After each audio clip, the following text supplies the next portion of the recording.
When I came to collect my belongings from the apartment my husband and I shared, his mistress brazenly said to me, "Came for your rags. Stay in the doorway. I'll bring them out." When I took my things, I left without a word. But 2 days later, I did something that left my husband and his mistress speechless. It was an ordinary Thursday. I was coming back from work, anticipating a quiet evening with a book and a cup of coffee. My phone suddenly rang, and Esperanza's name, my best friend, lit up on the screen. Our friendship was more than 15 years old, and I knew for sure. When Esperanza calls after 6 in the evening, it's either very good news or very bad news. I smiled and answered, "Hi, Espy. How are you?" I pressed the phone to my ear, trying to speak over the noise of cars passing by. She didn't reply right away, and that alarmed me. I heard her take a deep breath before she spoke. "Valentina, where are you right now?" Her voice sounded strange, tense. "On my way home from work." "What happened?" Another pause, a long, unpleasant pause. "Esperanza, you're scaring me." "What's going on?" "Valentina, I need to tell you something, but not over the phone. Can you come over, right now?" My heart skipped a beat. Esperanza had never been one for drama. If she was asking me to come, then something truly serious had happened. "Of course, I'll be there in half an hour." I caught a taxi, and the entire ride to Esperanza's apartment, I couldn't shake off a sense of dread. Something had happened. Something bad. Maybe to her parents, or to Maximiliano, her husband, or... Esperanza opened the door before I had a chance to ring the bell. She looked terrible. Red eyes, messy hair, nothing like her usual tidy and stylish self. "Come in," she said, letting me inside. I silently walked into the living room and sat down on the couch. Esperanza paced nervously around the room, unsure of how to begin. "Esperanza, you're scaring me. Just tell me what happened." She stopped, looked at me for a long moment, and exhaled. "Leonardo is cheating on you." I felt the ground disappear beneath me. Leonardo, my husband, the man I had lived with for 7 years, the man I trusted completely. "What?" That was all I could manage to say. "I saw him today. With another woman. They were together, and it was definitely not a business meeting, Valentina." I sat there stunned by her words. Leonardo was cheating on me? No, that couldn't be. Not Leonardo. Not my Leonardo. "Are you sure? Maybe you're mistaken? Maybe it was just a colleague?" Esperanza shook her head and handed me her phone. On the screen was a photo. Leonardo with some blonde woman. They were kissing, right in the middle of the street, in broad daylight, not caring who might see them. I felt nausea rise in my throat. The room began to spin. "Where? Where did you see them?" "In the city center, near that Argentinian restaurant you two often go to." I was on my way to a client meeting and saw them by chance. At first, I couldn't believe my eyes, thought I was mistaken. But then, I couldn't just walk away. "Valentina, you had to know." I nodded, unable to tear my eyes from the photo, from the betrayal captured on the screen. "Do you know who she is?" My voice sounded strange, as if it belonged to someone else. "No, I've never seen her before, but they looked close." This was clearly not their first meeting. I closed my eyes, trying to process what I'd just heard. Leonardo, my Leonardo, kissing another woman.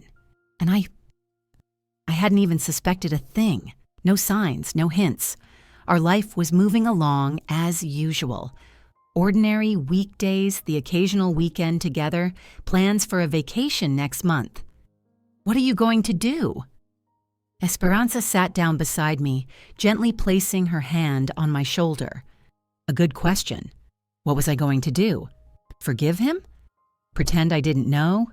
Start a scandal? Leave?" I don't know," I admitted honestly. "I need to talk to him. Hear his side. Valentina, what other side? You saw the photo. They were kissing. Yes, but 7 years, Esperanza. 7 years of marriage. I can't just throw it all away like that. Esperanza sighed but didn't argue. She knew me too well. She knew I needed to figure it out myself, to hear the truth from his lips. Do you want to stay with me tonight? Maximiliano is on a business trip. There's plenty of space. I shook my head. No, I'll go home. I'll wait for Leonardo and talk to him. Are you sure? I can come with you. No, this is between him and me. I'll manage. We hugged goodbye, and I headed home. In the taxi, I tried to collect my thoughts, to prepare for the conversation ahead. What would I say? How would I begin? With accusations? With questions? I didn't know. I just wanted the truth. The apartment was empty and quiet. Leonardo wasn't back yet, or maybe he was at another date with his blonde. I walked into the bedroom, tossed my bag on the bed, and noticed the blinking light on our home phone. A new message. Usually I never checked the answering machine. Leonardo always handled that, but today I pressed play. Hi, darling.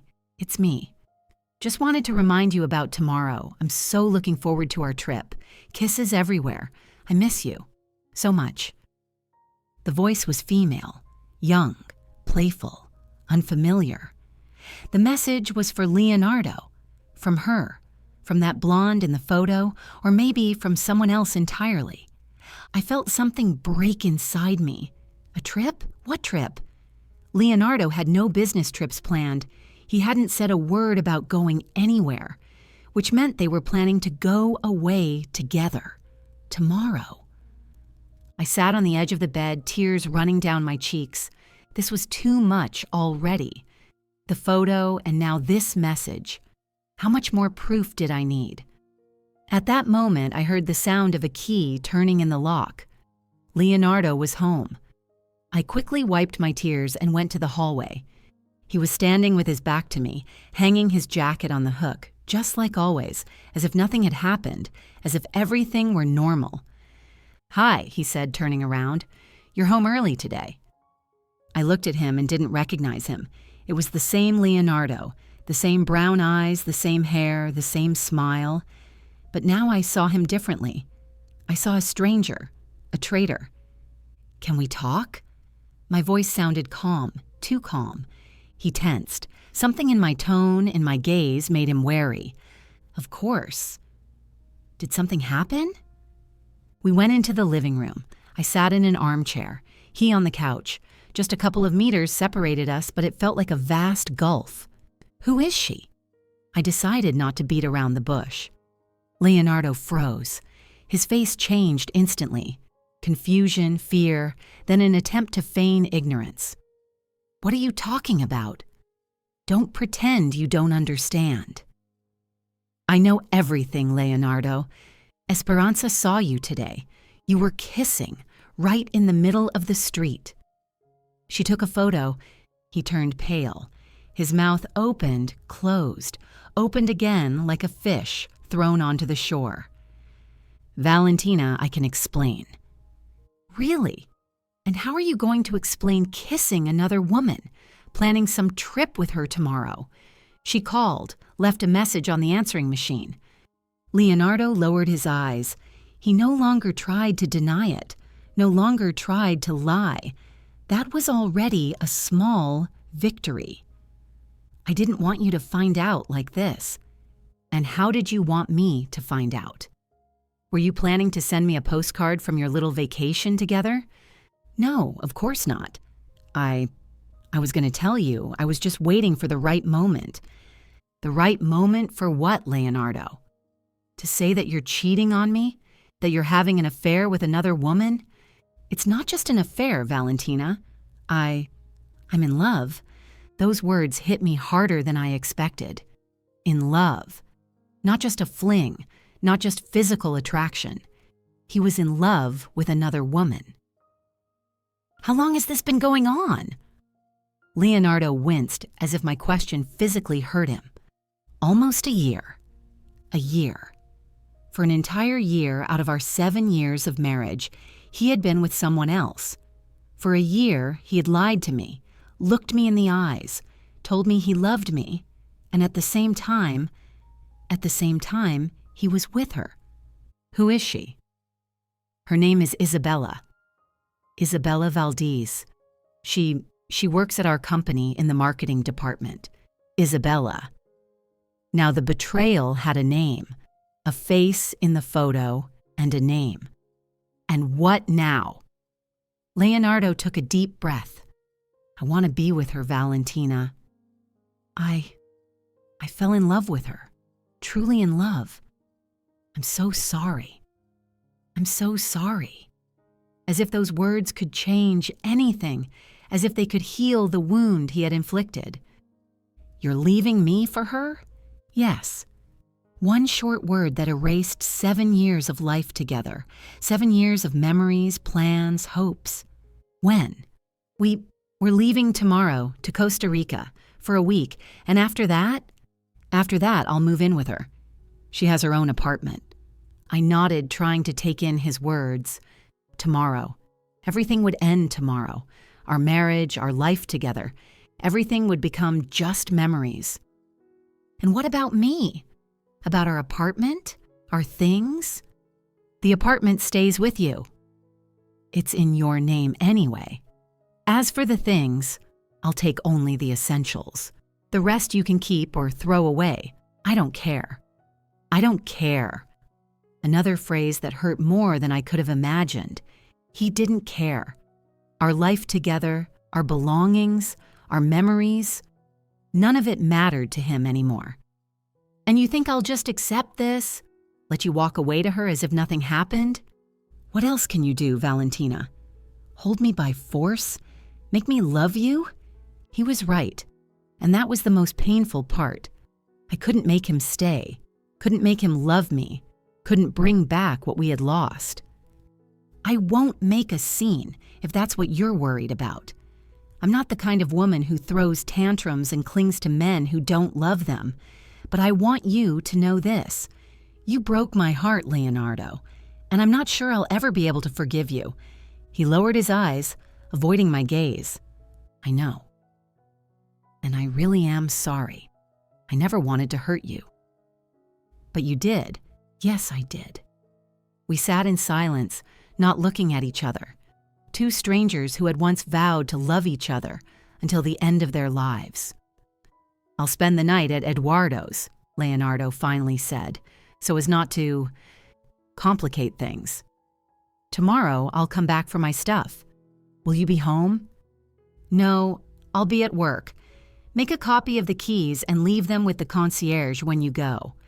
He nodded, stood up from the couch, and went into the bedroom. I heard him gathering the essentials. Toothbrush, a change of clothes, documents.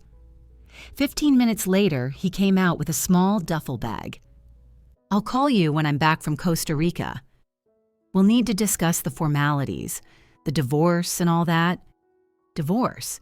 Just like that, as if he were talking about a trip to the store or a dentist appointment. All right. He came closer, uncertainly stretched out a hand, as if to touch my shoulder, but then thought better of it. Goodbye, Valentina. Goodbye, Leonardo. And he left, just walked out the door and closed it behind him. 7 years of marriage ended in one evening. I was alone in an empty apartment that suddenly felt foreign and cold. I didn't cry. The tears would come later. For now, I felt only numbness, shock. The pain would come later. The rage would come later. For now, I just sat there staring at the closed door, trying to comprehend that my life would never be the same. In the morning, I went to work as usual. I did my makeup, styled my hair, put on my favorite suit. No one should see that inside me everything was shattered. No one should know that only a few hours earlier, my life had broken into pieces. At work, I functioned on autopilot, answered calls, ran meetings, checked reports. My colleagues either didn't notice anything or were tactful enough not to comment on my distant gaze and strained smile. Only Consuelo, my deputy, cautiously asked if everything was all right. Just tired, I replied. Too much work. She nodded, not pressing me to continue. For that, I was grateful. After work, I didn't go home. I couldn't force myself to return to the empty apartment where every corner, every item would remind me of Leonardo. Instead, I went to Esperanza's. She greeted me with a hug and a bottle of wine, asked no questions until I was ready to speak, just poured us both a glass and sat beside me, offering silent support. He left for her, I finally said. Last night he packed his things and left. Today they're going to Costa Rica for a week and then he'll live with her. Esperanza squeezed my hand. I'm so sorry, Valentina. You know what hurts the most? He didn't even try to fight for our marriage, didn't suggest trying to fix anything, just said he loved someone else and walked away. 7 years of life together, and it all ended in one evening. He didn't deserve you, Esperanza said firmly. If he's capable of doing this, then he never truly valued what you had. I nodded, feeling tears well up, the first tears since Leonardo had left. I don't even know what to do now. How to go on living. One day at a time, Esperanza said simply. Today you cry. Tomorrow you'll be angry. The day after tomorrow you'll start learning to live again, without him. It sounded so simple and so impossible at the same time. You can stay with me as long as you need, Esperanza went on.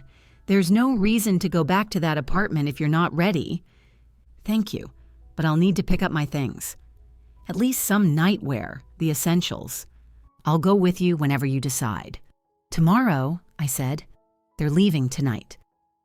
Tomorrow the apartment will be empty. Esperanza nodded, and we kept drinking in silence. 2 glasses turned into an empty bottle, and for the first time since I'd seen that photo, I felt something like peace. Not happiness. No, happiness was still far away, but at least a temporary relief from the pain. I stayed overnight at Esperanza's, in the guest room that had once been Maximiliano's office until they decided to turn it into a guest bedroom. Just in case, Esperanza had said back then. I doubt she imagined that case would be her best friend's divorce. In the morning, we went to now only my apartment. The whole way there, I was nervous. What if they hadn't left? What if I ran into Leonardo, or worse, into her, Isabella? But my fears were unfounded. The apartment was empty. Leonardo had really gone, taking only the essentials. His toothbrush was gone from the bathroom. His favorite mug was missing from the kitchen. His laptop, usually on the living room table, had vanished. I went into the bedroom and opened the closet. Half of Leonardo's clothes were still there. Shirts, trousers, sweaters, things anyone could buy in any store, things that clearly held no value for him. What will you do with his stuff? Esperanza asked, standing in the doorway. I don't know. I'll probably pack it into boxes. He said he'd pick them up when he's back from Costa Rica. I started packing my own things: clothes, cosmetics, jewelry, documents, what I'd need in the near future. The rest could wait. Esperanza helped, placing my things into a suitcase we found in the attic, the same suitcase Leonardo and I had taken on our honeymoon in Cartagena. Another reminder of a life that now existed only in memory. We were almost ready to leave when the doorbell rang. I froze, unsure of whom to expect. Leonardo? No, he had keys. Neighbors? Unlikely. Esperanza went to answer while I finished fastening the suitcase. I heard the door open, followed by an unfamiliar female voice. Hello, is Leonardo home? I felt my heart skip a beat. That voice, I'd heard it before, on the answering machine. It was her. Isabella. I stepped out of the bedroom and went toward the front door. Esperanza was standing there blocking the way, but when she saw me, she stepped aside.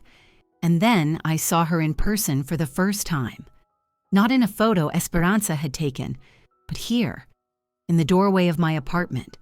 She was beautiful. Tall, slender, a blonde with flawless skin and large blue eyes. Younger than me, perhaps by 5 or 6 years, dressed with taste, an expensive coat, a stylish handbag, high-heeled shoes. She looked surprised to see me. No, not just surprised, shocked. You must be Valentina," she said, quickly recovering from her confusion. "I'm Isabella." As if I needed an introduction, as if I didn't already know who she was. "Leonardo isn't home," I replied coldly. "I thought you were supposed to be in Costa Rica." Isabella winced as if my words had physically hurt her. "Our flight is this evening. Leonardo said he forgot a few things. I came to pick them up."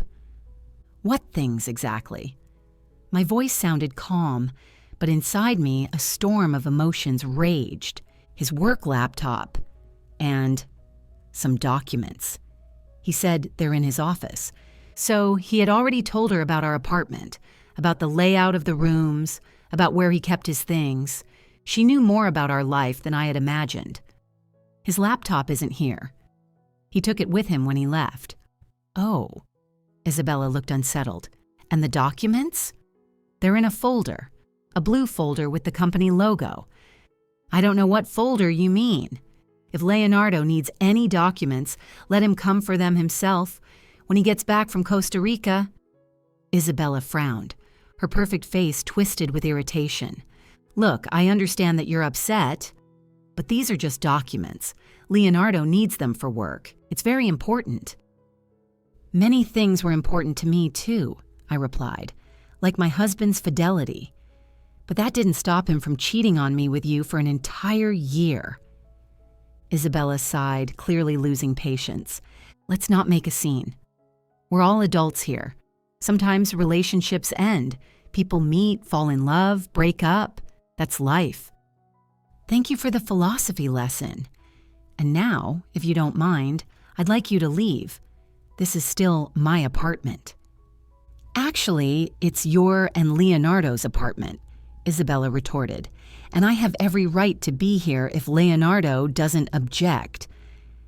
I felt something snap inside me, the last barrier holding back my emotions. "Get out of my apartment," I said quietly but firmly. "Now." Isabella opened her mouth to protest, but Esperanza intervened.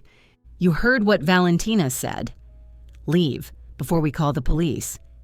Isabella shot us both a disdainful look. "Fine, I'll go. But Leonardo will hear about your behavior. Please do. And tell him that if he needs any documents, he can call me and arrange a meeting, like an adult." Isabella scoffed, turned on her heel, and headed toward the elevator. I closed the door and leaned against it, feeling my knees tremble. "Are you all right?" Esperanza asked, stepping closer. "No," I admitted honestly, "but I will be."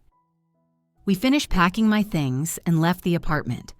On the way back to Esperanza's, I felt a strange sense of relief, as if that encounter with Isabella, that short and unpleasant conversation, had helped me grasp the reality of what was happening. My marriage really was over. Leonardo had truly chosen another woman, and I needed to move forward. At Esperanza's, I unpacked my things in the guest room and sat on the bed, feeling a strange emptiness inside. No anger, no pain, no despair, just emptiness. "Do you want to talk?" Esperanza sat beside me, watching me with concern.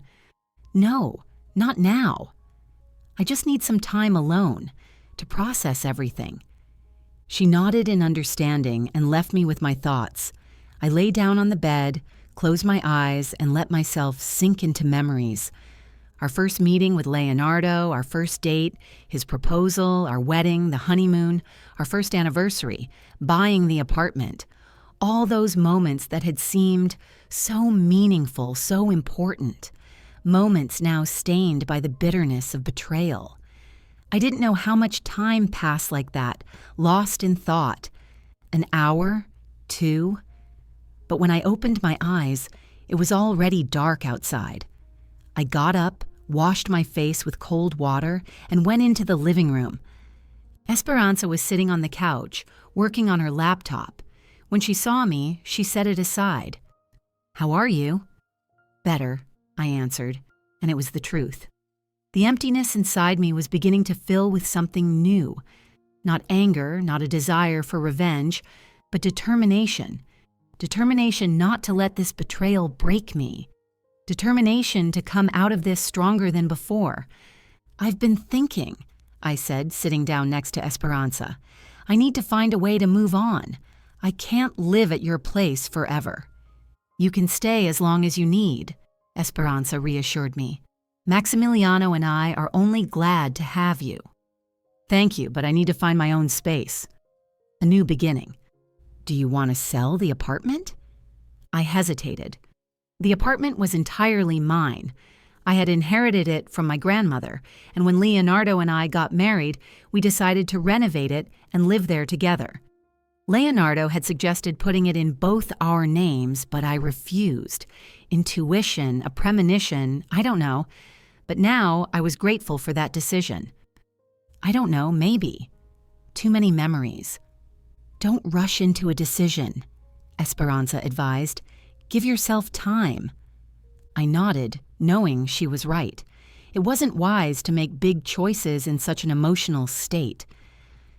"By the way, Leonardo called," Esperanza said unexpectedly. "He was looking for you." I stiffened. What did he want? "I don't know. I told him you were resting and couldn't come to the phone. He left a message, asked you to call him back when you could." I pulled my phone from my pocket. 3 missed calls from Leonardo and 1 text message. "Valentina, we need to talk. It's important. Please call me." I set the phone on the table, not sure what to do. Part of me wanted to ignore him. Another part was curious. What was so important he needed to talk about? The documents Isabella had come for? The divorce? Something else? "Are you going to call him back?" Esperanza asked. "I don't know." "Probably not. At least not today." "Good," Esperanza approved. "Let him stew." "He doesn't deserve your attention after what he's done." I gave her a faint smile, grateful for her support. Esperanza had always been on my side, always defended me, even when I couldn't defend myself. We spent the evening watching some romantic comedy, the name of which I didn't even remember. I didn't follow the plot, letting my thoughts wander. I thought about what I would do next, how I would rebuild my life without Leonardo, how I would learn to be alone after 7 years of marriage. That night, I had a strange dream. I stood in the middle of an empty room while photographs swirled around me. Pictures of Leonardo and me, our wedding, our vacations, everyday moments. They spun faster and faster until they blurred, then suddenly burst into flames and burned to ash. I woke up with the first rays of sunlight, feeling a strange calm, as if something inside me had shifted during the night, as if I had made a decision without even realizing it. At breakfast, Esperanza noticed the change in me. "You look different," she said, studying me carefully. "More composed." "I feel different," I admitted, as if I've finally accepted what happened and I'm ready to move on. "That's good," Esperanza nodded approvingly. "But don't rush. Give yourself time to grieve." "I'm not going to grieve over a man who betrayed me," I said firmly. "He isn't worth my tears." Esperanza smiled, but I saw the worry in her eyes. She knew me too well, knew that behind my outward determination lay a deep pain, a pain I wasn't ready to admit even to myself. After breakfast, I decided to go to the office. Not for work, it was the weekend, but just to pick up some documents I might need soon. Bank statements, contracts, tax returns, all the things I kept in my office safe. The office was quiet and empty, just the security guard at the entrance, who nodded politely when he saw me. I walked to my office, opened the door, and froze in the doorway. A man was sitting at my desk, tall, dark-haired, wearing an expensive suit, a man I didn't know. "Who are you?" I asked, surprised and a little frightened. "What are you doing in my office?" The man lifted his head, and I saw his face. handsome, with sharp features, brown eyes, a straight nose, well-defined lips. He smiled, and that smile sent a chill through me for some reason. "You must be Valentina Solano," he said, rising from the desk. "I'm Octavio Montenegro, the new Chief Financial Officer." I froze, not understanding what he was talking about. A new Chief Financial Officer? But I was the Chief Financial Officer. He looked genuinely surprised. "They didn't inform you?" "The decision was made yesterday at an emergency board meeting. I thought you knew." I felt the ground vanish beneath my feet. I'd been fired? Without warning? Without explanation? "No," I managed to say. "No one told me anything." Octavio looked embarrassed. "I'm very sorry." I thought, "I was told you were leaving voluntarily, for personal reasons." Personal reasons? The divorce? But how could they know? I hadn't told anyone, except Esperanza, and she would never... And then it hit me. Leonardo. Of course, Leonardo. He worked at the same company, not in as high a position as mine, but high enough to have influence, high enough to orchestrate my dismissal. "Excuse me," I said, trying to maintain some semblance of composure. "I need to make a call." I stepped out of the office, pulled out my phone with trembling hands, and dialed the number of Rodrigo Vasquez, the chairman of the board, the man who had hired me 5 years ago, the man who had always valued my work. "Vasquez speaking," came his stern voice through the receiver.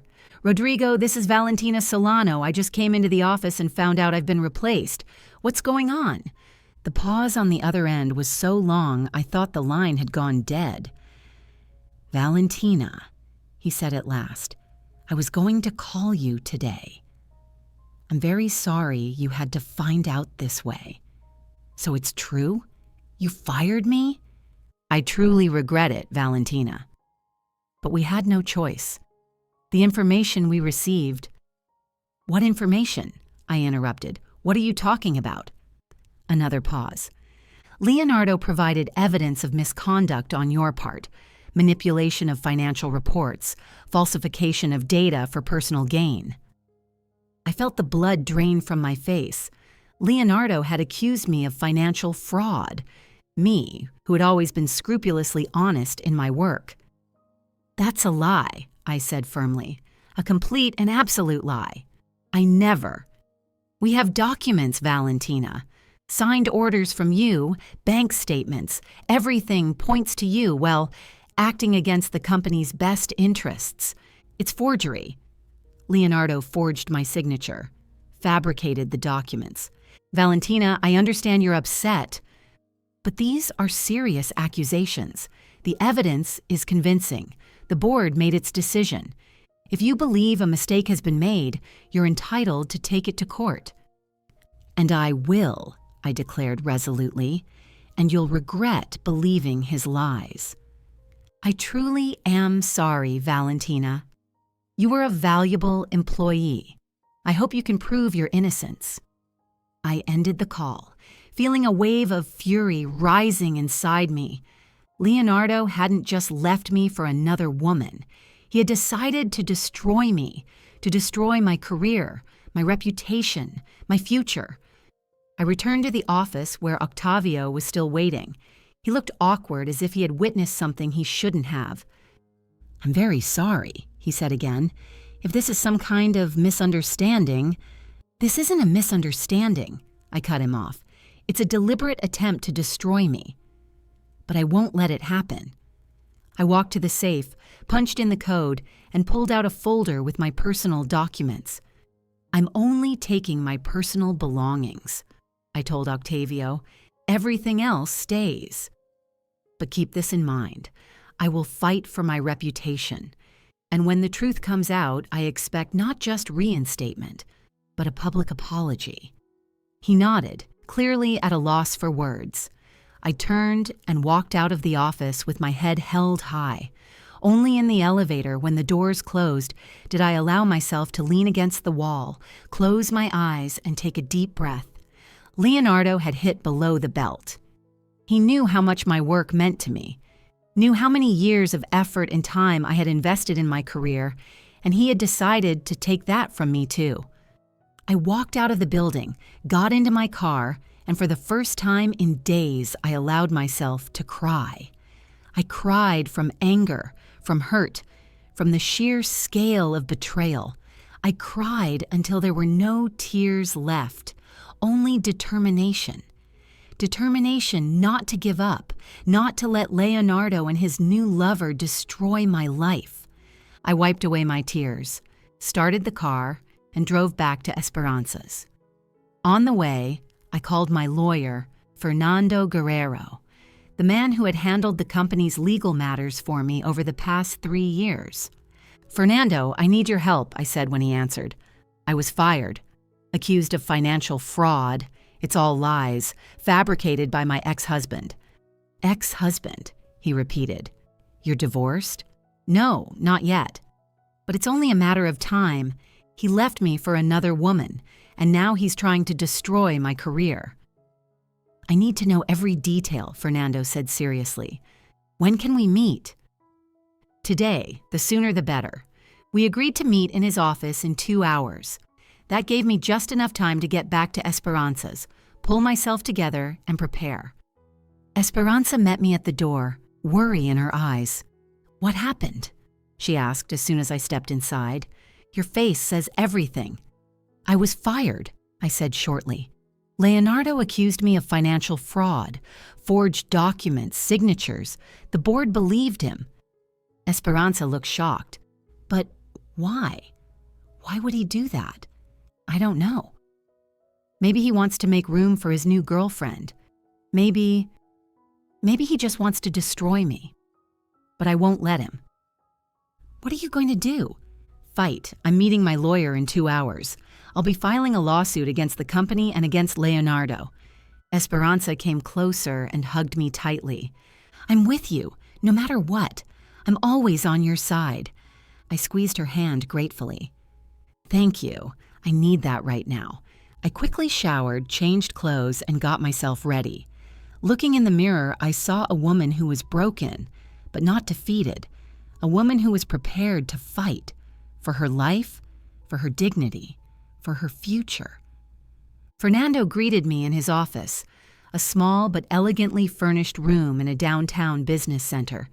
He looked the same as always, gray hair neatly combed back, a fine suit, and an attentive gaze behind thin-framed glasses. "Valentina," he said, rising to greet me and extending his hand, "please sit down. Tell me everything from the beginning." And I did. About how Leonardo had left for another woman, about how I found out from Esperanza, about discovering I'd been replaced when I went to the office, about what Rodrigo had told me. Fernando listened carefully, jotting notes in his notebook. When I finished, he asked a few clarifying questions, then leaned back in his chair, tapping his pen thoughtfully against the desk. "The situation is serious," he said at last, "but not hopeless. We need to prove that the documents your husband presented are forgeries, that the signatures aren't yours, that you didn't commit the actions you're accused of." "How do we do that?" "Handwriting analysis, an audit of all financial transactions during the period when the supposed fraud took place. Witness testimony. Do you have reliable colleagues who can vouch for your integrity and professionalism?" I thought for a moment. "Yes. My deputy, Consuelo Rivera, chief accountant, Ricardo Medina. They know how I work. They know I would never falsify anything." "Good. We'll reach out to them. We also need to obtain copies of all the documents presented to the board. That may be difficult, but I'll try through the court." "And what about Leonardo?" I asked. "Can we hold him accountable for slander?" "For forging documents?" Fernando frowned. "That will be harder. We need direct proof that he was the one who falsified the documents. But if we can prove it? Yes, then we can file a criminal suit against him. Forgery, defamation, intentional harm to your reputation. Those are serious charges." I nodded, feeling my resolve grow inside me. Do whatever it takes. I want the truth to come out. I want everyone to know who Leonardo Castillo really is. Fernando looked at me over his glasses. Valentina, I understand how you feel, but I need to caution you. Revenge is a poor advisor, especially in legal matters. Our goal must be to restore your reputation, your good name, not to destroy your husband. Ex-husband, I corrected. And I don't want revenge. I want justice. He nodded, though I could see in his eyes he didn't entirely believe me. And perhaps he was right. Part of me did want Leonardo to pay for what he'd done, to feel at least a fraction of the pain he'd caused me. We'll proceed within the law, Fernando said. We'll gather evidence, file suit, defend your reputation in court.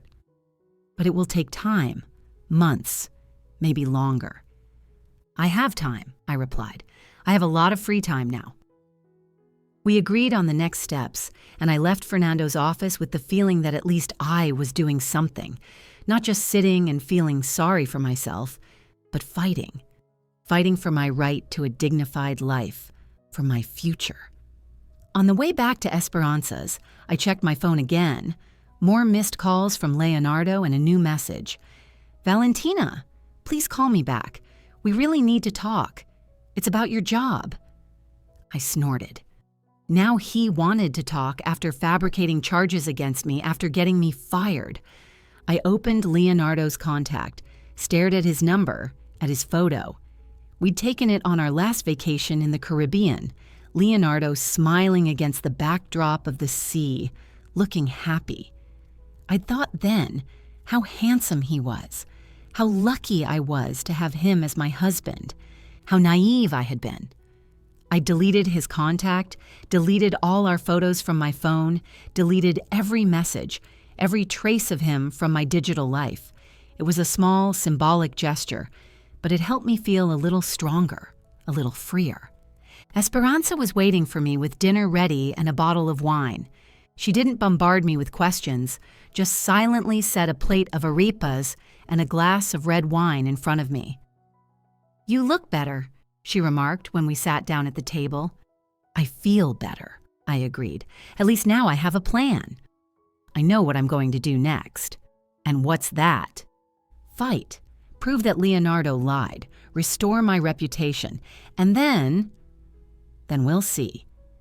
Esperanza raised her glass. "To your victory and to Leonardo getting what he deserves." I smiled and clinked my glass with hers. "To justice." We ate dinner, talking about anything but Leonardo, my dismissal or the upcoming court battle. Esperanza told me about her work, her plans for the summer vacation, a new series she'd started watching. Ordinary, everyday topics that helped me distract myself, at least briefly forget that my life had been turned upside down. After dinner, I helped Esperanza with the dishes, and we settled in the living room with glasses of wine. The evening was quiet, calm, almost normal, if not for the weight in my chest that didn't go away even when I laughed at Esperanza's jokes. "By the way," Esperanza said suddenly, "I was thinking, remember Sebastian, my colleague from the legal department?" "Vaguely," I replied. "I think we met at your birthday last year." "That's right." "Well, he recently got divorced and, like you, is trying to start over.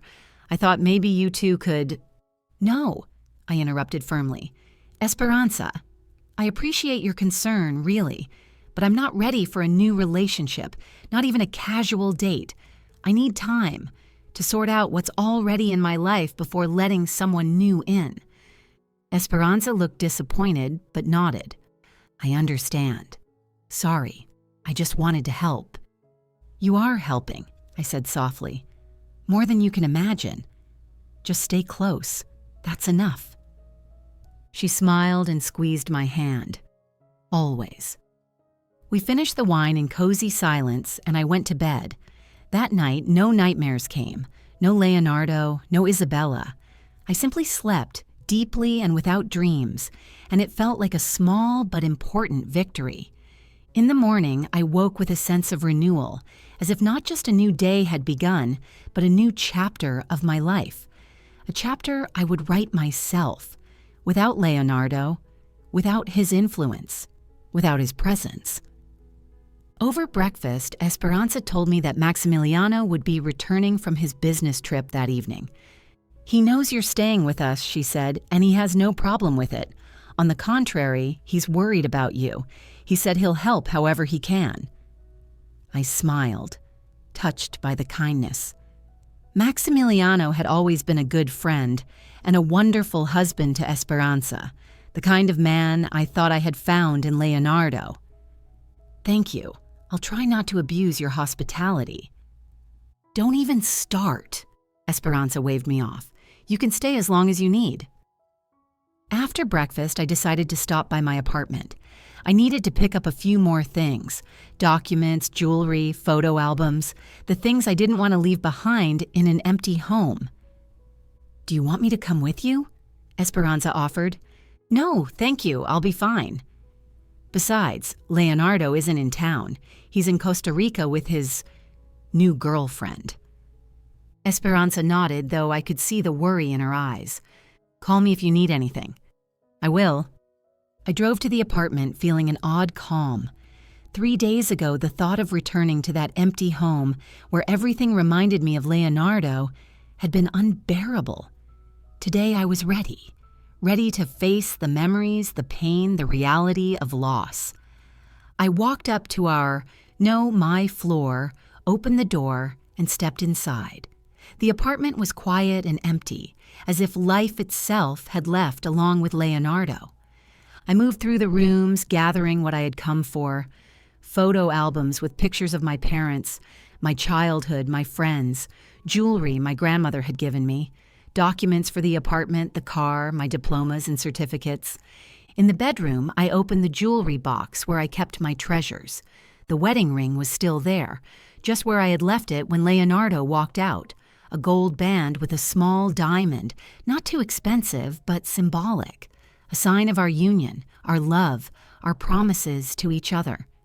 I picked it up, turning it between my fingers, watching the light play across the facets of the stone.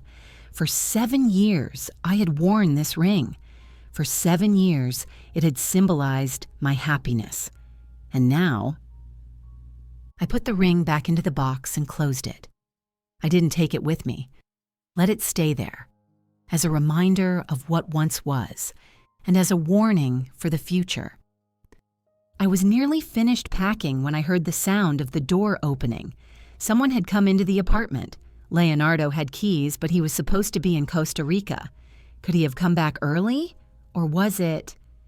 "Valentina, are you home?" I froze at the sound of that voice, a voice I hadn't expected to hear again so soon, Leonardo's voice. I walked out of the bedroom and saw him standing in the entryway. He looked tired, drained, not like a man who had just returned from a romantic getaway in Costa Rica. "What are you doing here?" I asked, surprised and uneasy at his sudden appearance. "You're supposed to be in Costa Rica." Leonardo sighed, running a hand through his hair, a gesture I knew so well, a sign he was nervous. "We came back early. I needed to talk to you." "About what?" "About how you accused me of financial fraud? About how you got me fired? About how you're trying to destroy my life?" He looked genuinely stunned. "What? What are you talking about? I never—" "Don't lie to me," I cut him off. "Rodrigo told me everything. You gave the board falsified documents. You accused me of things I never did, and they believed you. They fired me." Leonardo went pale. "Valentina, I swear I had nothing to do with that. I didn't even know you'd been fired.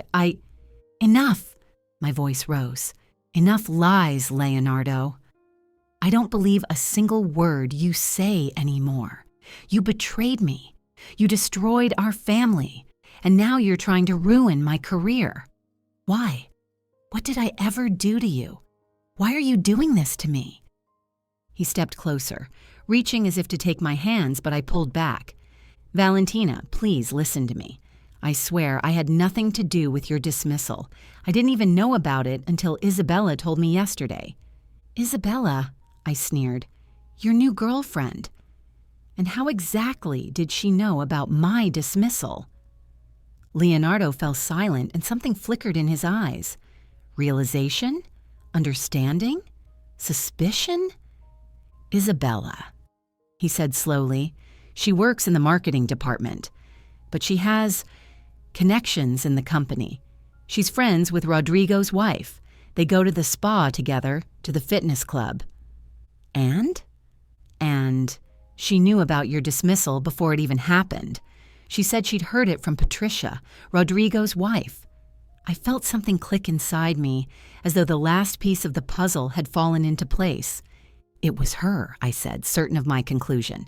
It was Isabella who fabricated the documents. Isabella accused me of fraud, not you. Leonardo looked shaken. No, that can't be. Isabella would never... Why not? I cut him off. She already took my husband. Why not take my job too? Maybe she wants my position, or maybe she just wants to erase me completely from your life, so nothing reminds you of the past. Leonardo stared at me with wide eyes, torn between doubt and a refusal to believe my words. Valentina, I don't know. I need to talk to her, ask her directly. Of course, I laughed bitterly. Go ask her. And naturally, she'll confess that she set up your ex-wife. God, Leonardo, are you really that naive, or do you just not want to see the truth? He dropped his gaze, clearly at a loss for words. Listen, he said finally, I'll find out the truth. I promise. And if it turns out, Isabella really... If she was involved in your dismissal, I'll do everything I can to fix it. Don't bother, I answered coldly. I'll handle it myself. I already have a lawyer. We're filing suit against the company and gathering evidence to prove who's really behind these accusations. Leonardo nodded, looking guilty yet determined. I'll help you, however I can. I don't need your help, I snapped. Not after everything that's happened. Valentina, I know you're angry with me, and you have every right to be. I treated you horribly. I betrayed you. I hurt you. But I never wanted to destroy you. I never wanted to take away your job, your career, your reputation. Please believe me in that, at least. I looked at him, searching his eyes for the truth.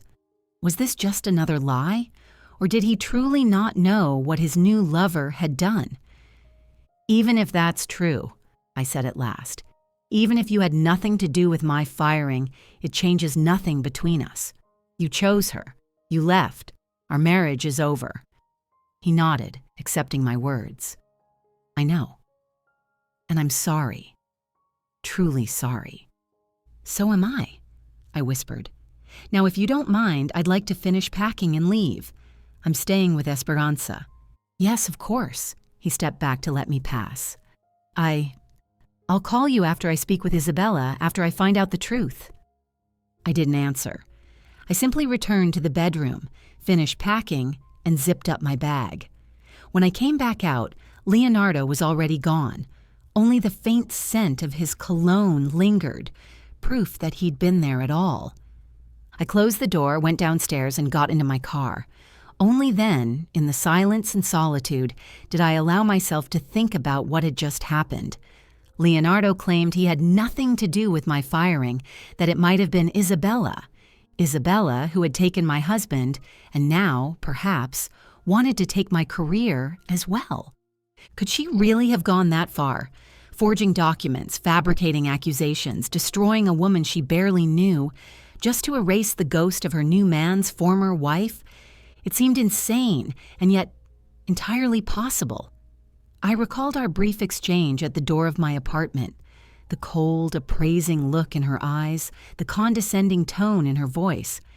This was a woman capable of a great deal, perhaps even capable of destroying another person's career. But was Leonardo truly ignorant of it? Or was this just another lie, another attempt to make himself look better? I didn't know, and honestly, I wasn't sure I wanted to. Back at Esperanza's, I told her about my encounter with Leonardo and his version of events. "Do you believe him?" she asked when I finished. "I don't know," I admitted honestly. Part of me wants to believe he wouldn't stoop so low, that there's still something left of the man I fell in love with 7 years ago. But another part of me— I understand, Esperanza nodded. It's hard to trust someone who's already betrayed you once. Exactly. Besides, even if he's telling the truth, even if Isabella is behind all of this, what does it change? He still left me for her. He still chose her over me. That's true, Esperanza agreed. But if it turns out Isabella really did fabricate the accusations against you, it could help you in court. Leonardo could testify on your behalf. I hesitated. She was right. If Leonardo confirmed my innocence, if he stood by me against Isabella, it could greatly strengthen my case. We'll see, I said. First, let him talk to her, find out the truth. Then we'll decide what to do. That evening, Maximiliano came back. He looked tired after his long business trip, but his eyes lit up when he saw me. Valentina. He hugged me tightly, like a brother. How are you? Esperanza told me about Leonardo, about your job. It's awful. I'm managing, I said, grateful for his sincere concern. One day at a time. If you need anything, legal advice, financial support, just a friendly shoulder, you know you can count on us. Thank you, Maximiliano. That means a lot. We had dinner together, and for a while I almost forgot about my problems. Maximiliano talked about his trip, the clients he'd met, the funny incidents that happened along the way. Esperanza shared office news, gossip about colleagues, plans for the weekend, an ordinary, cozy evening among friends. So normal, so healing. Late that night, as I was getting ready for bed, my phone rang. The number was unfamiliar, and for a moment I considered ignoring it. But something made me answer. Hello? Valentina? This is Octavio Montenegro. We met yesterday in the office.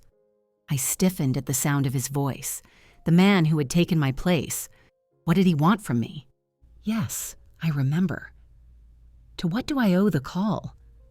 I have information you might be interested in, about your dismissal.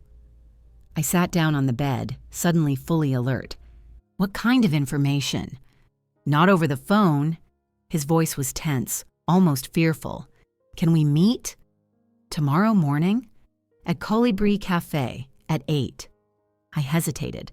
On one hand, I was curious about what he might know. On the other, what if this was some kind of trap?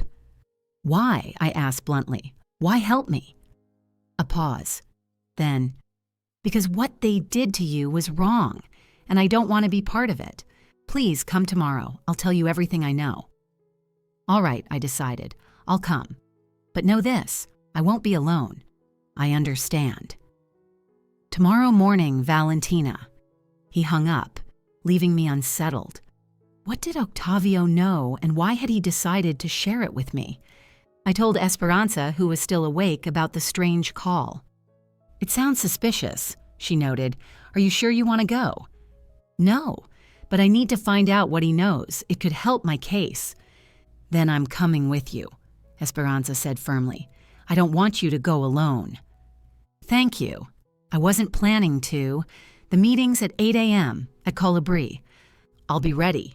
I slept poorly that night. My mind spun around the upcoming meeting, around Octavio's strange call, around the possibility that Isabella truly was behind my firing. I woke up early with a headache and a sense of dread that hadn't left me since the phone rang. Esperanza was already in the kitchen, making coffee. She looked fresh and composed, though I knew she was as anxious as I was. Ready? She asked, handing me a cup of strong coffee. As ready as I can be, I replied, gratefully accepting the drink. We arrived at Colibri Cafe 10 minutes before the appointed time, a small, cozy place in the city center, famous for its breakfasts and excellent coffee. At such an early hour, there were only a few customers, a couple of business people hastily gulping down espressos before work, and a lone figure in the corner. Octavio Montenegro sat at a table by the window, nervously drumming his fingers against the wood. When he saw us, he stood up and gave a brief nod of greeting. Valentina, thank you for coming. This is my friend Esperanza, I introduced. Whatever you say to me, you can say in front of her. Octavio nodded, showing neither surprise nor irritation at Esperanza's presence. Please sit. We took our seats across from him. The waiter came over to take our order, but I declined coffee or food. I wasn't sure I could swallow anything with so much tension hanging in the air. So, I began once the waiter had left, you said you had information about my dismissal. Octavio glanced around as if making sure no one was eavesdropping, then leaned closer. Last night I was working late, going through documents, trying to understand the system you built. Very impressive, I must say. I nodded at the compliment, but let him continue. A woman came into the office, Isabella Valdez. She said she'd forgotten something in her desk. I didn't think much of it until I noticed she was rifling through my safe. I stiffened, exchanging a quick glance with Esperanza. In your safe? Yes, the very one where all the company's financial documents are kept. Naturally, I asked her what she was doing. She said she was looking for some report needed by the marketing department. But I didn't believe her. Why would marketing need access to financial records? And why would she be searching without my permission, without an official request? And then, I urged, my heartbeat quickening, I insisted she leave. I told her if the marketing department needed documents, they had to file an official request. She wasn't happy about it, but she left. And afterward, I checked the safe. And?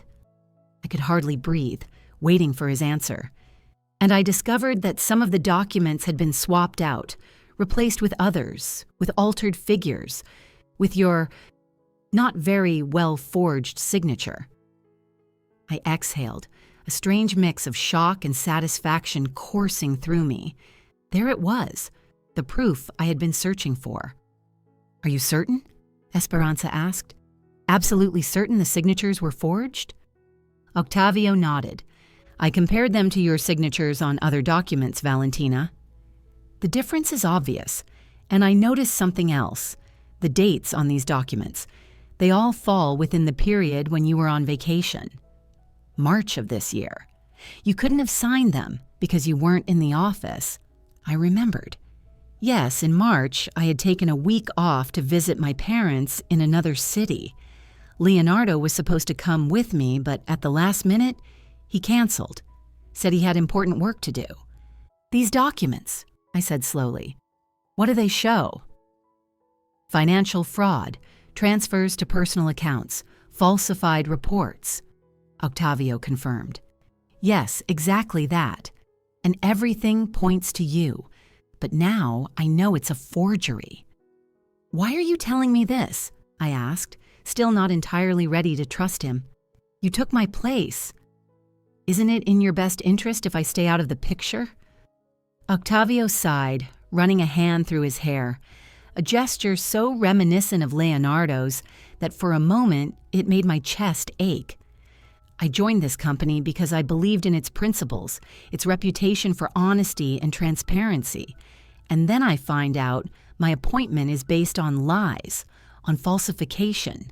It's wrong, and I don't want to be part of it. I studied him, trying to gauge his sincerity. He looked genuinely troubled, genuinely outraged by what he had discovered.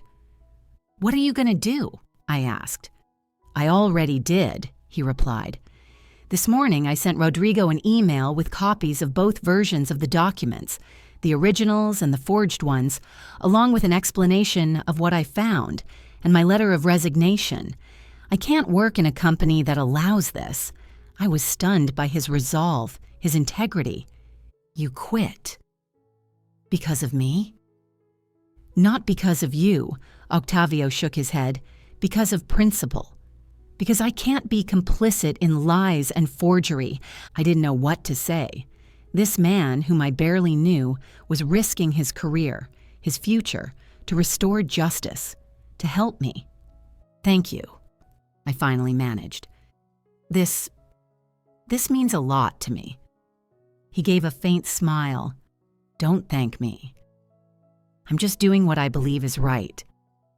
Octavio pulled a folder from his briefcase and handed it to me. Here are copies of all the documents, the originals and the forged ones, along with my letter to Rodrigo. I thought you might need them for your lawyer.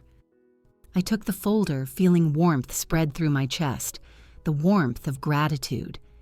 I don't know how to repay you. You don't need to, he said, rising to leave. Just get justice. For yourself and for the company, which I'm sure doesn't deserve to be dragged into a scandal like this. We said our goodbyes, and Octavio left, leaving Esperanza and me sitting in stunned silence. Well, that's a twist, Esperanza finally exclaimed. I didn't expect him to be so decent. Me neither, I admitted, still staring at the folder of documents. But I'm glad he is. Now I have proof, real, undeniable proof, that Isabella fabricated the accusations against me. What are you going to do? Esperanza asked. Call your lawyer? Yes, I nodded. And Leonardo. He deserves to know who the woman he left me for really is. Esperanza looked uncertain. Do you think he'll believe you? Even with this evidence? I hesitated. Would Leonardo believe me, or were his feelings for Isabella so strong that he'd prefer to ignore the truth? I don't know. But I have to try. Not for us, there is no us anymore, but for the sake of justice, for him to know who he chose. Esperanza nodded, understanding without the need for further explanation. We went back to her place, and I immediately called Fernando. He was thrilled by the news. This changes everything, he said after I told him about my meeting with Octavio and the documents he'd given me. With this evidence, we can not only contest your dismissal, but also file a countersuit for defamation, damages, and the attempt to ruin your professional reputation. Against whom? I asked. The company or Isabella personally? Both. The company is liable for wrongful termination, and Isabella for forging documents, for slander. That's a criminal offense, Valentina. I felt a strange sense of satisfaction at his words. Not gloating, no, but a sense that justice might finally prevail. What do I need to do? Bring me the documents as soon as possible. I'll start preparing the claim. We may also need to contact Rodrigo. After Octavio's letter, he should already be aware of the situation. All right, I'll come by today, and I'm going to call Leonardo. Tell him what we've learned. Fernando paused, considering my words. That's your choice, but be careful. Isabella sounds like a dangerous person. If she finds out you have evidence against her, I understand. I'll be careful. After hanging up with my lawyer, I sat for a long time, staring at the phone. Gathering the courage to call Leonardo was harder than I thought. Not because I feared talking to him, but because I feared his reaction. What if he didn't believe me? What if he sided with Isabella despite all the proof? But I had to try. I had to give him the chance to know the truth. I dialed his number, a few rings, then, Valentina? His voice sounded surprised.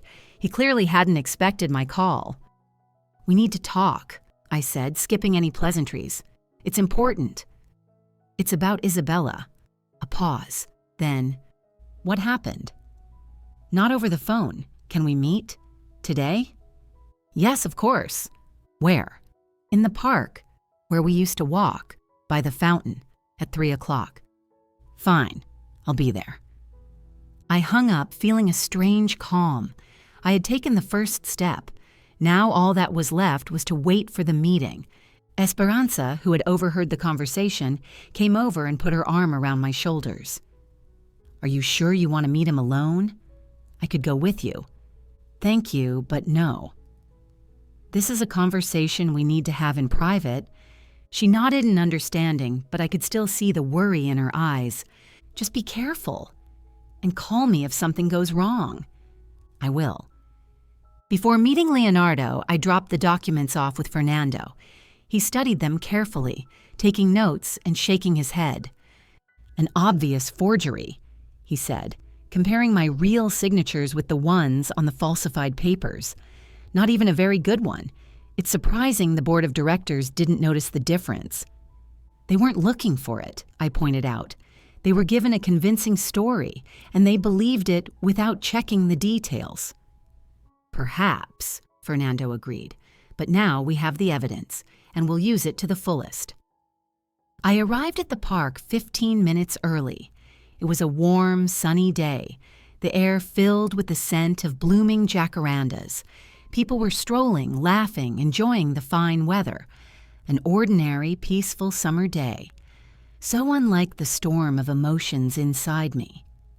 I sat on a bench by the fountain, watching the jets of water, the sunlit reflections dancing on the surface. This place had been special for me and Leonardo. It was here he proposed to me. Here we often walked, talking about the future, our dreams, our plans. Here I had once felt truly happy. Once? Hi. I looked up and saw Leonardo standing in front of me. He looked better than yesterday, less exhausted, more composed, but there was still unease in his eyes. Hi, I replied, gesturing to the spot beside me. Sit down. He sat, keeping a careful distance between us. Rightly so. We were no longer a couple, no longer close. We were strangers now, connected only by a past that no longer mattered. You said this was about Isabella, he began, not meeting my gaze. What happened? I took the copies of the documents Octavio had given me from my bag and handed them to Leonardo. Take a look at this.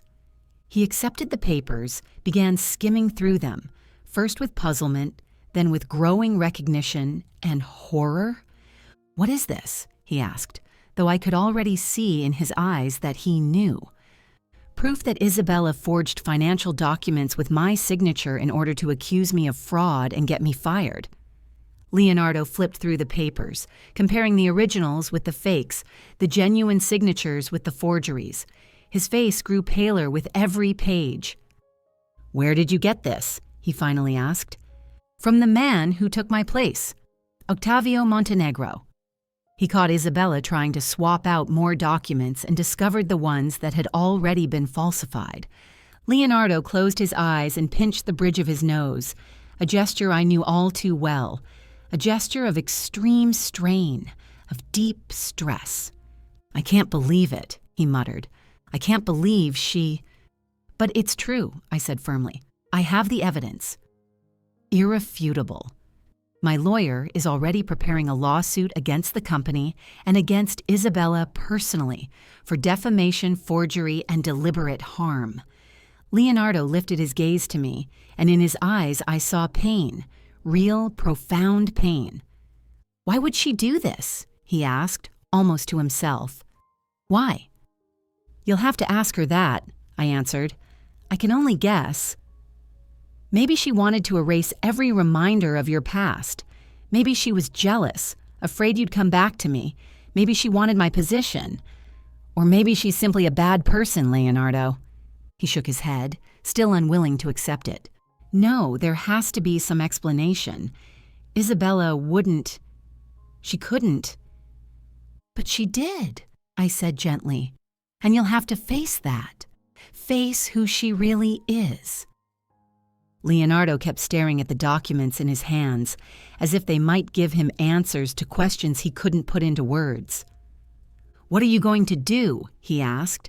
What I already told you. File a lawsuit, restore my reputation, get my job back if that's still possible, and then move on. Without you, without the memories of what we once had. He nodded, accepting my words. I'll talk to her, he finally said. I'll find out the truth. And if what you're saying, if these documents are real, I'll help you. I'll testify in court, do whatever it takes to fix this situation. Thank you, I said sincerely. That means a lot to me. We sat in silence, watching the fountain, the children playing nearby, the passers-by hurrying about their lives. Strangers, sharing the same space, but not the same life. I'm sorry, Leonardo suddenly said. Sorry it turned out this way, that I hurt you. That I don't, I gently interrupted. Not now. Maybe someday we'll be able to talk about it, about what happened, why it happened, but not today. He nodded in understanding. I'll call you after I talk to Isabella. All right? We said goodbye, and I watched him walk away, a tall, slender man I had once loved more than anyone in the world, a man who had broken my heart, a man who now was nothing more than part of my past. When I returned to Esperanza, I told her about the meeting with Leonardo. And do you think he'll talk to her? Really talk to her? She asked. I think so. He looked shaken, disappointed. I think he truly didn't know what Isabella was capable of. And now? Are you going to wait for his call? No, I shook my head. I'm going to keep living my life. Focus on my case, on restoring my reputation. And Leonardo. Leonardo can deal with his own life. Esperanza smiled, clearly approving of my decision. That sounds right. That evening, while the three of us, Esperanza, Maximiliano, and I, were having dinner, my phone rang. The number was unfamiliar, and for a moment I thought it might be Leonardo calling from another phone, but it was Rodrigo. Valentina. His voice sounded solemn, almost ceremonial. I received Octavio Montenegro's letter and the documents he attached. I know, I replied. He told me. I want to extend to you my deepest apologies. From myself personally and on behalf of the company.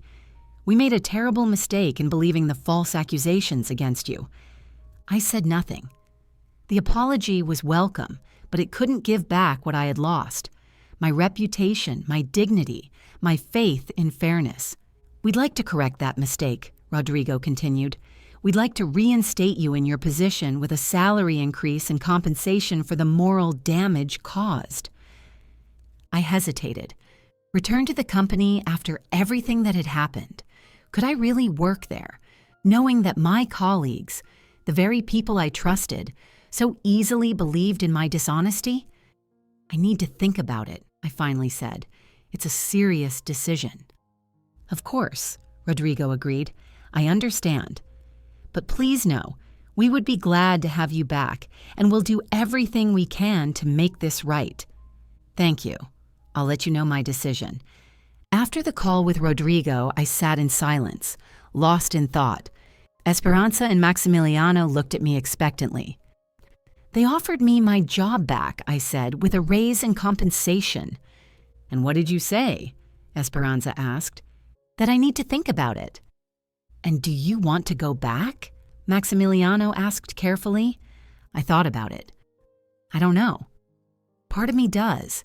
It's my job, my place, something I earned. But another part thinks maybe this is a chance to start something new, something different. Whatever you decide, Esperanza said, we'll support you. Thank you. Late that night, as I was getting ready for bed, another call came in. This time it was Leonardo. Valentina. His voice sounded strange, broken. You were right. Isabella, she confessed. She said she did it to get rid of you so there'd be no ties to my past. She said she did it for us. I stayed silent, not knowing what to say. What can you say to a man who has just discovered that the woman he loves is capable of such treachery? I left her, Leonardo continued, packed my things and left. I can't be with someone capable of this. I'm sorry, I said sincerely. Sorry you had to go through that disappointment. No, I'm sorry, his voice trembled. Sorry I hurt you. Sorry I didn't see who she really was. Sorry I chose the wrong person. I felt a lump rise in my throat. Not from pain, not from resentment, from the realization of how much everything had changed, how much we had both changed. What will you do now? I asked. I don't know. Stay with a friend for now, resign from the company. I can't keep working in the same place as her, and I'll testify against her in your case. Tell everything I know. Thank you. Don't thank me, he answered bitterly. "I don't deserve your gratitude. Not after everything I've done." "Leonardo," I interrupted softly, "you made your choice. It was the wrong one, but it was yours. Now we both live with the consequences, and I think we both need to move on, separately." "I understand." His voice sounded subdued. "I just wanted you to know. I truly regret hurting you and not seeing the truth sooner." "I know. And thank you for telling me that." We said goodbye, and I hung up, feeling a strange calm, as if the last piece of the puzzle had fallen into place, as if the final page of our story had been written and the book was closed. I lay in bed, staring at the ceiling, thinking about the future, about tomorrow, next week, next month, about what my life would be like without Leonardo, without memories of him that would no longer cause me pain.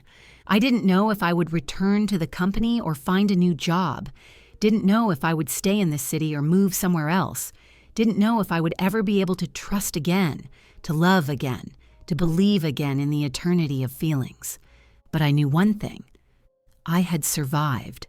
Survived betrayal, pain, disappointment, and come out stronger, wiser, with clearer eyes for life and for people.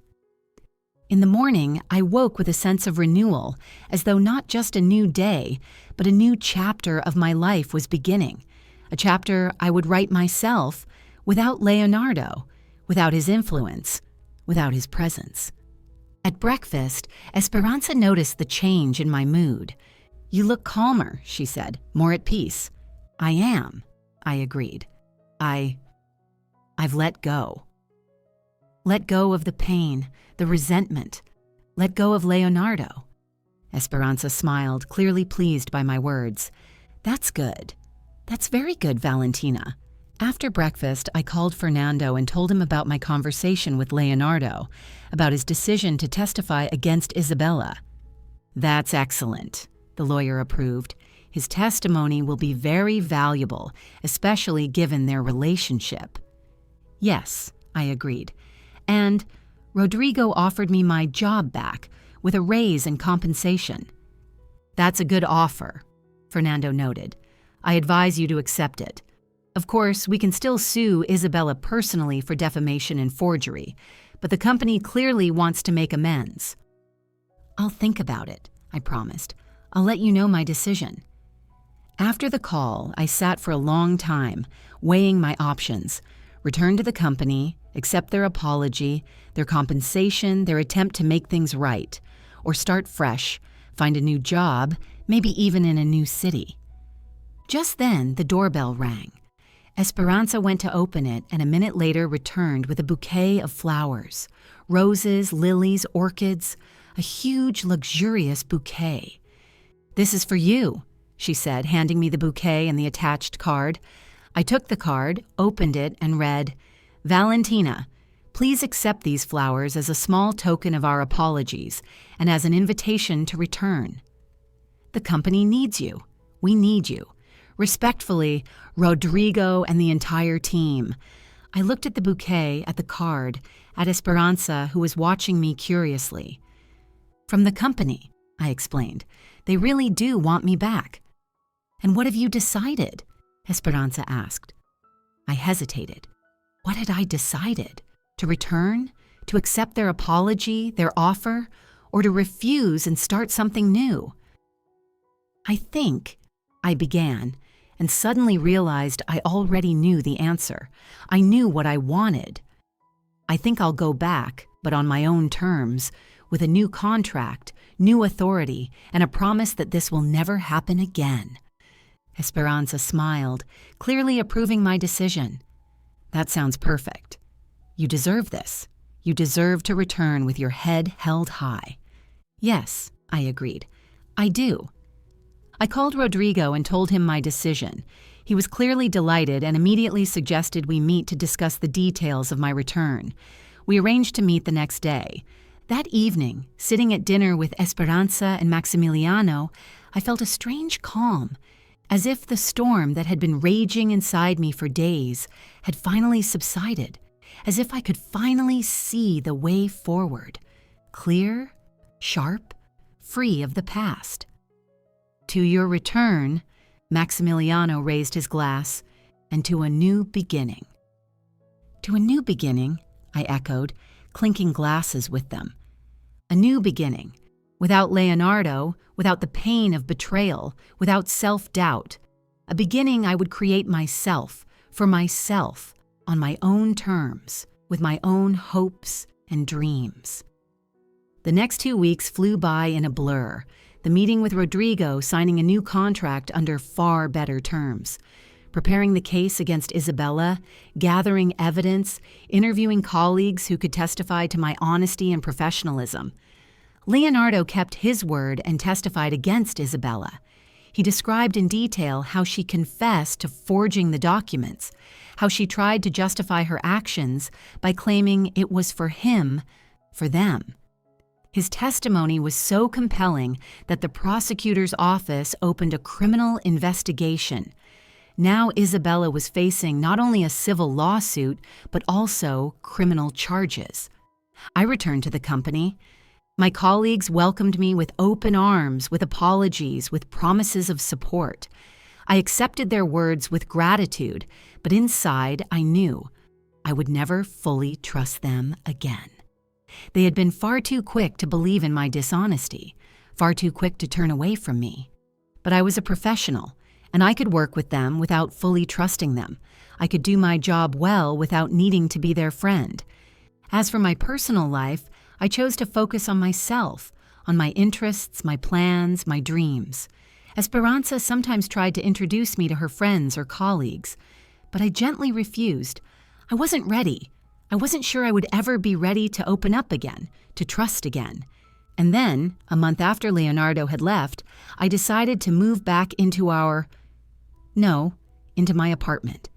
Esperanza offered for me to stay longer, but I felt it was time to return, to claim that apartment as my home, mine alone. I packed up the things I had accumulated at Esperanza's, loaded them into the car, and drove home. Strange how that word was beginning to mean something again. Home, a place where I could feel at peace, a place that would belong only to me. As I climbed the stairs to my floor, my heart beat a little faster than usual. I hadn't been here since the day I confronted Leonardo, since the day I learned the truth about Isabella, since the day I decided to fight for my reputation, my career, my future. I opened the door, walked inside, and froze. Something was wrong. The apartment smelled fresh, as if someone had recently aired it out. And there was another smell. Perfume. A familiar perfume. Valentina, is that you? A voice came from the living room. A woman's voice. Isabella's voice. I walked slowly into the living room, hardly believing my ears, and saw her sitting on my couch, in my living room, in my home. "What are you doing here?" I demanded, anger boiling inside me. "How did you even get into my apartment?" Isabella looked nothing like I remembered her. The polished blonde with flawless makeup and a cold gaze was gone. Before me sat a broken woman, her eyes red from crying, her hair disheveled, her hands trembling. "I still have keys," she said quietly. "Leonardo gave them to me." Before he left. "That's illegal," I said coldly. "You broke into someone else's home." "I could call the police." "Please don't." Isabella lifted her eyes to me, and in them I saw something unexpected. Desperation. "I need to talk to you. It's important." I stood with my arms crossed, not taking a single step toward her. "What could we possibly have to talk about, Isabella? About how you stole my husband, or about how you tried to destroy my career, my reputation, my life?" She lowered her head as if she couldn't bear my gaze. I came to apologize," she forced out, "and to explain." I gave a short, bitter laugh. "Apologize? Seriously? After everything you've done? Do you think a simple sorry will change anything?" "No," she shook her head. I know I don't deserve your forgiveness. I know what I did is unforgivable, but I want you to know the truth, the whole truth. I hesitated. Part of me wanted to just call the police and watch them drag her out of my home in handcuffs, but another part was curious. What could she possibly say? What excuse could there be for her actions? "You have 5 minutes," I finally said, sitting down in the chair across from her. "Then I want you to leave and never come back." Isabella nodded, clasping her hands tightly on her knees. "I met Leonardo 3 years ago," she began, "at a corporate event. He was charming, attentive, complimenting me. No one had ever paid that kind of attention to me before." "3 years?" I repeated, feeling something tear inside me. "But Leonardo told me you'd been together for a year." "Yes, I know." Isabella gave a bitter smile. "He lied to you, the same way he lied to me, the same way he lied to everyone." I sat in silence, trying to process what I'd just heard. 3 years. For 3 out of 7 years of our marriage, Leonardo had been cheating on me, nearly half of our life together. At first it was just flirting, innocent coffee dates, Isabella continued. Then it became more. He said he was unhappy in his marriage, that you and he had grown distant, that you were together only out of habit, that he was planning to divorce but was waiting for the right moment. A familiar story, the classic lie of a married man to his mistress, and she believed it like so many before her. I waited. 1 year, 2, 3. Every time he found a new excuse why it wasn't the right time. You had problems at work, his mother had health issues, something always came up. And so you decided to take matters into your own hands, I guessed, to get rid of me. First by destroying my career, and then... "I wasn't trying to destroy your career," she protested passionately. I thought that if you had trouble at work, if you lost your position, Leonardo would finally take the step, finally choose me, truly choose me. And so you forged documents, accused me of a crime I never committed." "Yes," she lowered her eyes. "I didn't think about the consequences. I didn't think about how it might ruin your life. I only thought about myself, about what I wanted, him." I looked at her, this broken woman, and strangely, I didn't feel hatred or rage, but pity. "And then it all went wrong, didn't it?" I asked gently. "Leonardo found out what you did and left, not for me, but away from you." "Yes." She lifted her tear-filled eyes to mine. He was furious. Said he never imagined I was capable of something like that he didn't know me, that he couldn't be with someone who would do that to another person. "Sounds familiar," I remarked. "Pretty much the same thing I told him when I found out about the two of you." Isabella gave a sad smile. The irony, right? We both lost him, for the same reason. Because of lies. His lies. My lies. We sat in silence. 2 women deceived by the same man. 2 women who had hated each other, not realizing they had more in common than they thought.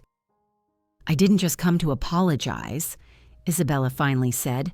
"I came to surrender." "What?" "I know you've filed a lawsuit against me. I know there's an investigation. I won't fight. I won't hire lawyers. I won't look for excuses. I'll admit everything. Whatever the court decides, whatever punishment it gives me, I'll accept it." I stared at her, at a loss for words. I had expected denial, resistance, an attempt to escape responsibility, but not this. Not a voluntary admission of guilt. "Why?" I finally asked. "Why are you doing this?" Isabella took a deep breath. "Because I'm tired. Tired of lies, of games, of trying to take what isn't mine.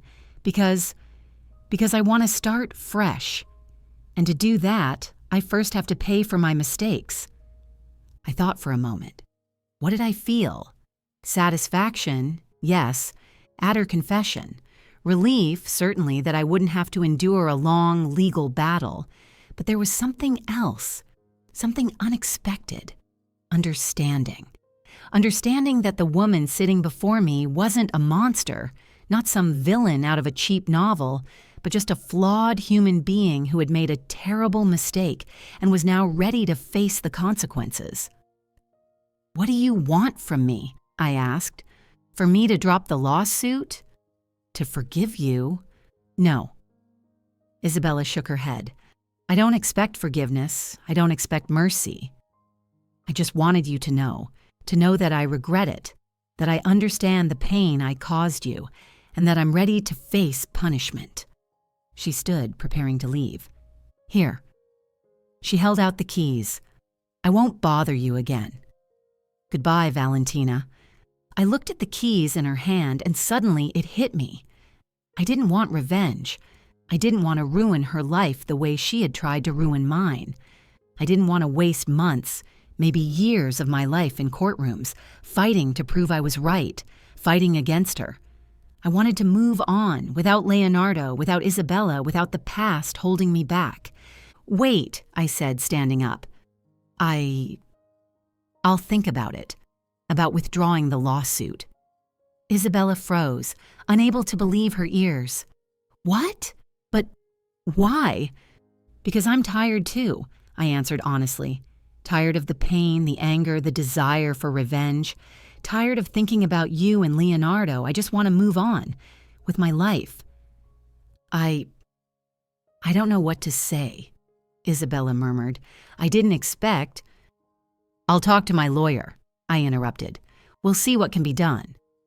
Maybe we can arrange some form of compensation without going to court." "Thank you," Isabella said quietly. You're better than I thought. Better than I could ever be in your place." "This isn't kindness?" I shook my head. "It's just exhaustion and the need to close this chapter of my life once and for all." She nodded in understanding. "I'll do whatever you say. Pay any compensation, write any confession, whatever it takes to make right what can be made right." "Good. I'll contact you through my lawyer." She placed the keys on the table by the door and left.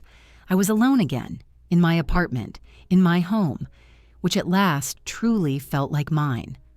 Only mine.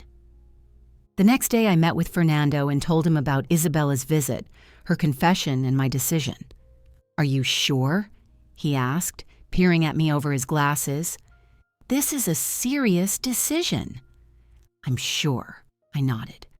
"I just want to end all of this without court, without a public scandal, without having to relive the story again and again." "I understand," he nodded. "And honestly, from a practical standpoint, it makes sense. Trials can drag on for years, draining time, money, energy. If we can reach a settlement that satisfies all parties." "Exactly." "I want Isabella to pay damages. I want her to admit her guilt in writing, and I want her to resign from the company." "I think those are reasonable demands," Fernando agreed. "I'll contact her and discuss the details." A week later, we signed the settlement. Isabella admitted her guilt in forging documents and defamation, agreed to pay significant compensation, and submitted her resignation from the company. In exchange, I withdrew my lawsuit and all claims against her. As for Leonardo, I hadn't seen him since that day in the park. He called several times, but I didn't answer. Then came a message, short, restrained. "Valentina, I understand you don't want to talk to me. I just wanted to say that I've filed for divorce without any division of property. The apartment, the car, they're all yours. It's the least I can do after everything I put you through. Forgive me and be happy." I didn't reply. There was no need. We both knew our story was over, that we had crossed the point of no return, and that the best thing we could do for each other was simply let go. The divorce went through quickly and without complications. I didn't even go to court, leaving everything to my lawyer. When the documents arrived confirming I was free again, I didn't feel joy or relief, just quiet calm, the awareness that one chapter of my life had ended and another was beginning. I returned to the company as planned, but not to my old position as CFO. Rodrigo offered me a new one, his deputy, with the prospect of eventually taking his place when he retired. I accepted, though with some doubts. I wasn't sure I could ever fully trust these people, this company, again. But I decided to give both them and myself a second chance. The first weeks weren't easy. Colleagues looked at me with a mixture of admiration, fear, and awkwardness. They knew what had happened, knew about Leonardo's betrayal, about Isabella's forgery, about my return. Some avoided me. Others were overly friendly, overly accommodating, as if trying to atone for how easily they had believed in my dishonesty. But gradually, things settled. I proved I could be a professional, that I could work with people I didn't fully trust, that I could separate personal from professional. I earned their respect, and more importantly, I earned my own. As for my personal life, I decided to take a break, focus on myself, my career, my interests. I began to travel: Argentina, Chile, Peru. Countries Leonardo and I had always talked about visiting but never did. I bought the tickets, packed my bags, and went alone. And for the first time in my life, I enjoyed that solitude, the freedom to do what I wanted, when I wanted, with whom I wanted. Esperanza sometimes tried to introduce me to some of her friends or colleagues. "Just dinner, Valentina." No obligations, but I refused, politely but firmly. I wasn't ready. I wasn't sure I would ever be ready to open my heart again, to take that risk. 6 months passed, then a year. Little by little, I forgot Leonardo, his face, his voice, his touch. The pain of betrayal dulled, becoming just a fact in my biography, not an open wound. I no longer woke up at night thinking about him and Isabella, no longer imagined them together, no longer tormented myself with questions of why or how I didn't see it. I kept moving forward, day by day, step by step. And then, on an ordinary Tuesday, I ran into Octavio Montenegro, the same man who had taken my place and then left, unwilling to be part of lies and forgery. We met by chance in a cafe where I was having lunch. He was at the next table reading a book and didn't notice me until I approached him. "Octavio? Octavio Montenegro?" He looked up, his eyes widening in surprise. "Valentina? What an unexpected meeting." "May I sit?" "Of course." He put the book aside. How have you been?" And we began to talk about work, about life, about future plans. He told me that after resigning from our company, he found a new job, less money but much more fulfillment. "I work at a non-profit organization," he said. "We help underprivileged children, organize educational programs, find sponsors, host events." His eyes lit up as he spoke, and I realized I liked that light. I liked his sincerity, his enthusiasm, his kindness, the same kindness that once made him risk his career for a stranger, for justice. We talked through lunch, then decided to take a walk, then went to the movies, then exchanged phone numbers. And then came the first text message, the first call, the first dinner, the first kiss. Cautious, hesitant, as if we were both afraid to scare away something fragile, something just beginning. I hadn't planned this, hadn't been looking for a new relationship, hadn't thought I could ever trust again. But with Octavio, it was different. Simpler, more honest. No games, no masks, no attempts to impress or to hide flaws. We were simply ourselves, two people who had met by chance, liked each other, and decided to see where it would lead. A month passed, then another. I didn't call Octavio my boyfriend, didn't introduce him to friends as my man. We just spent time together, talked, laughed, got to know each other, and slowly, without me even realizing it, the fear began to retreat. The fear of being betrayed again, of being lied to, of losing everything again. One evening, while we were having dinner at my place, Octavio suddenly grew serious. "Valentina, we need to talk." My heart skipped a beat. Those words, those terrible, frightening words that never mean anything good. "About what?" I asked, trying to keep my voice calm. "About us, about what's happening between us." I stayed silent, waiting, bracing myself for the worst. For him to say he needed more space, or that he'd met someone else, or that he wasn't ready for a serious relationship. "I'm in love with you, Valentina," he said simply, truly in love. "And I need to know what's happening between us. Is this just pleasant company, or is it something more?" I looked at him, not knowing what to say. What did I feel? Attachment, yes. Affection, without question. Passion, that too. But love, I wasn't sure I was capable of that feeling again. Wasn't sure I could allow myself such vulnerability. "I don't know, Octavio," I answered honestly. I feel good with you, really good, but after everything that happened, "You're afraid," he said gently, "afraid to trust again, to open up again. I understand, and I won't rush you." "Then why this conversation?" I asked. "Why put a label on it, define it, complicate it?" He smiled. "Because I want you to know that I'm here, that I'm not going anywhere, that I'm willing to wait as long as it takes. I'm ready to give you time, space, freedom, whatever you need to learn how to trust again, how not to be afraid."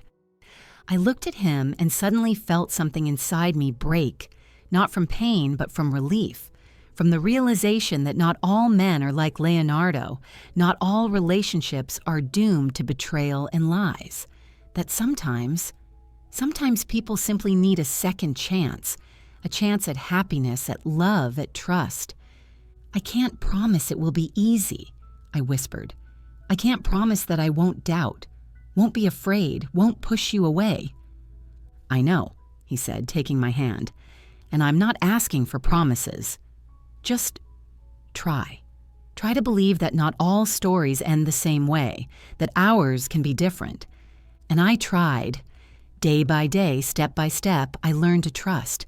Not only him, but also myself, my intuition, my feelings, my ability to distinguish truth from lies. It wasn't easy. There were days when fear returned, when I searched for hidden motives in every word he said, for deceit in every promise. When I checked his phone while he was in the shower, or watched his face closely whenever he mentioned other women. But Octavio was patient. He didn't get offended, didn't get angry, didn't demand absolute trust that I wasn't yet able to give him. He was simply there, honest, open, real. Another 6 months passed, then a year. Gradually, day by day, the fear receded. I began to believe in him, in us, in the possibility of happiness after pain, of trust after betrayal, of love after disappointment. And then, on an ordinary Saturday evening, as we sat on my balcony, drinking wine and looking at the stars, I suddenly realized I was happy. Truly, deeply happy, not with the feverish, desperate joy of first love that I had felt with Leonardo, but with the quiet, steady, confident happiness of mature love. "What are you thinking about?" Octavio asked, noticing the expression on my face. "About you," I answered honestly. "About us, about how strange life can be sometimes." "Strange?" "Yes. If it weren't for Leonardo's betrayal, for Isabella's treachery, for my dismissal, we never would have met. You wouldn't have taken my place, wouldn't have discovered the forgery, wouldn't have reached out to me." "Fate," he smiled. "Maybe," I agreed. "Or just coincidence. Or our choices, the choice to do the right thing when it would have been easier to stay silent, the choice not to give up when it would have been simpler to let go, the choice to take a risk again when it would have been safer to stay alone. "I'm glad you made that choice," he said softly. "I'm glad we both did." I rested my head on his shoulder, feeling an extraordinary peace, the peace I hadn't felt in a very long time. "So am I," I whispered. "So am I." We didn't know what the future would hold. No one ever does. Maybe one day we would decide to live together. Maybe we would get married. Maybe we would have children. Or maybe not. But it didn't matter. Not right now. What mattered was that we were here. Now. Together.